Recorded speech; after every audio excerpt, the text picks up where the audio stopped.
যারা বাংলা ভাষা বলে ওদেরকে টার্গেট করে বাংলাদেশি বলা হচ্ছে। This is a total anti Bengali stand nationally. আর আসামে যে জিনিসটা অনেক দিন থেকে হচ্ছিল এবং বাঙালিরা ফেস করছিল, সেটা এখন পুরো রাজ্যর বাঙালিদের ফেস করতে হচ্ছে।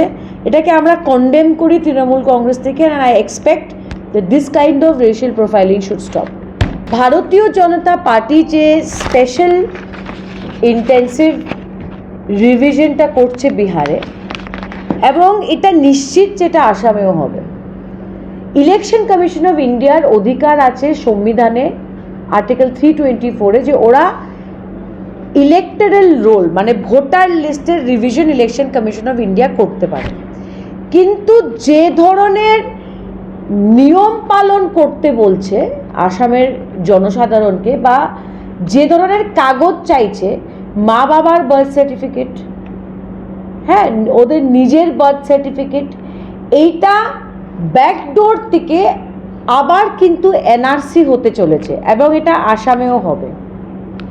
আজকে একটা নাগরিক যখন ভোট দেয়, ওর একটা ক্রাইটেরিয়া থাকে যে ও দেশের সিটিজেন হবে। নাম্বার 2, ও যেখানে নামটা লেখাচ্ছে ভোটার লিস্টে, ও ওইখানের সাধারণ একজন বাসিন্দা হবে, অর্ডিনারি রেসিডেন্ট।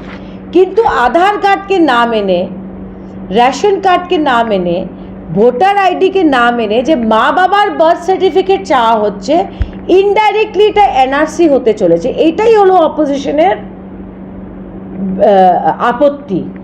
এছাড়া আসামের মুখ্যমন্ত্রী যে ধরনের মন্তব্য করছে আসামের বাংলা ভাষা নিয়ে, আমি মনে করি এটা এক ধরনের ধমকি বা হুমকি দিচ্ছেন যে সেন্সেসে বাংলা ভাষা মাতৃভাষা লিখলে বাংলাদেশি ঘোষণা করতে আসাম সরকারের সুবিধে হবে।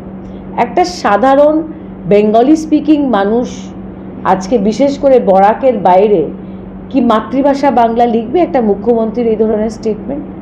এবং এটা অ্যান্টি বেঙ্গলি স্ট্যান্ড। আর এই অ্যান্টি বেঙ্গলি স্ট্যান্ডটা শুধু আসামে হচ্ছে না, এই অ্যান্টি বেঙ্গলি স্ট্যান্ডটা দিল্লিতে নেওয়া হয়েছে, মহারাষ্ট্রতে নেওয়া হয়েছে, উড়িষ্যাতে নেওয়া হয়েছে, এবং বিভিন্ন রাজ্যতে যারা বাংলাভাষী ওয়ার্কাররা আছে, লেবার ফোর্স যারা বাংলা ভাষা বলে, ওদেরকে টার্গেট করে বাংলাদেশি বলা হচ্ছে। This is a total anti Bengali stand nationally. আর আসামে যে জিনিসটা অনেক দিন থেকে হচ্ছিল এবং বাঙালিরা ফেস করছিল, সেটা এখন পুরো রাজ্যর বাঙালিদের ফেস করতে হচ্ছে। এটাকে আমরা কন্ডেম করি তৃণমূল কংগ্রেস থেকে, and I expect that this kind of racial profiling should stop.